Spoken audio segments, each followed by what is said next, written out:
3D Rising is out in NorCal, and we are in Los Gatos, just outside of San Jose, and we're talking to Chris Rotelli, the head coach at Sacred Heart Prep. We just watched Sacred Heart take down Los Gatos by a score of 14-11 in a pretty exciting NorCal matchup. Coach, congrats on the win. Just take us through the victory and what was going right for you guys tonight. Thank you very much. It was our first game of the year, so at times, there was a lot going well, and at other times there wasn't a lot. We didn't play that consistently, but when we did, we were dodging and drawing slides and sharing the ball. We did a very good job on the ground for a good portion of the game, picking up ground balls. Thought we rode hard for most of the game, and we for the most part, we were capitalizing on the chances we had.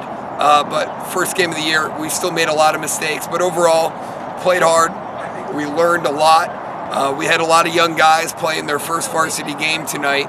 And so it was a good start for us. We got the result we wanted, and at times we played pretty well. I looked at the stat sheet really quick, and it looks like Crockett might have had something like a 9-point day. A lot of the players seem to be in the same kind of mold.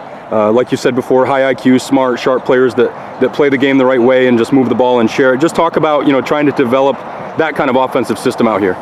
Yeah, absolutely. Well, we're trying to get the guys to play hard and play smart, and to understand how to play together. And so, at times we did that well today. We would, and when it didn't go well, we sort of would revert back to what comes more naturally, which is maybe just one-on-one, dodging and trying to take the first shot that presents itself.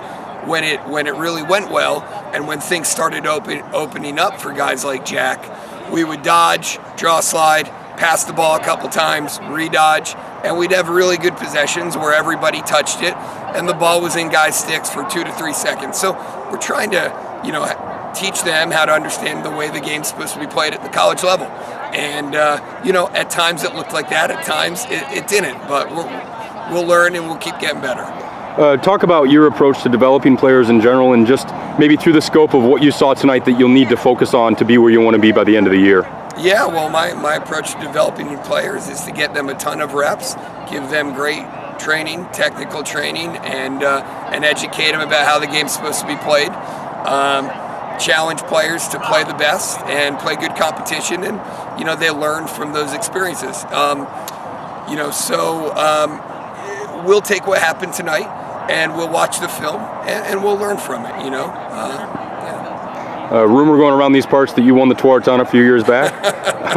As a guy who's had success at a high level, playing for Virginia back in the day, and then coming out here, just talk about the growth of the game in California and what you're seeing.